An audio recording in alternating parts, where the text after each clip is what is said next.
Things come apart.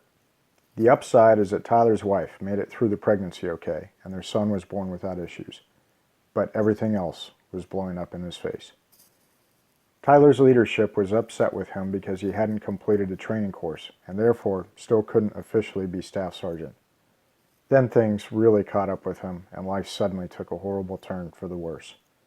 A battalion run was scheduled one morning, but it was an unannounced platform to conduct a surprise urinalysis. 3 weeks later, he found out that he'd popped hot. Tyler hoped that the Army would provide him with help. He knew that he was in bad shape.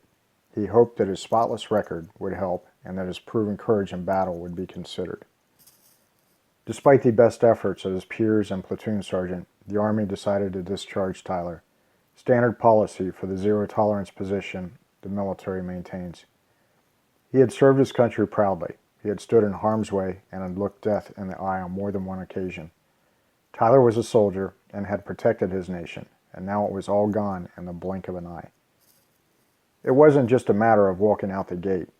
He was reduced in rank and assigned to extra duty. He had let his peers down and was shamefully made an example. Tyler's depression plummeted. He was finally released and relieved of his uniform, his identity erased.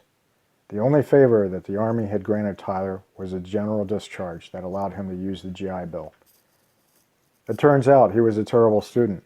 Between PTSD, depression, and his return to substance abuse, Tyler simply couldn't concentrate or even take the slightest interest in the classes. He failed miserably. He was ashamed of how he had failed his fellow soldiers, his friends, his wife, and child. On a daily basis, Tyler contemplated suicide. Finally, Tyler reached out to his wife. He told her how he was feeling and that he was using drugs again. His wife, his best friend, saved his life. Rather than react with outrage and disappointment, she simply said that she knew but was waiting for him to want her help. She stood by his side as he underwent rehab. It was difficult, and it didn't work the first time, or the second time, or the third time, but it did eventually work.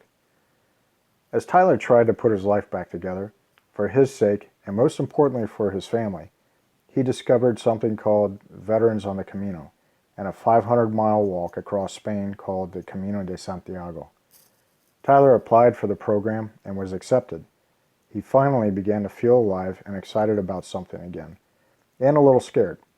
He could feel deep down that this would somehow change him for the better. Yet to face his demons and search for his own forgiveness would be the greatest challenge. He leaves this week.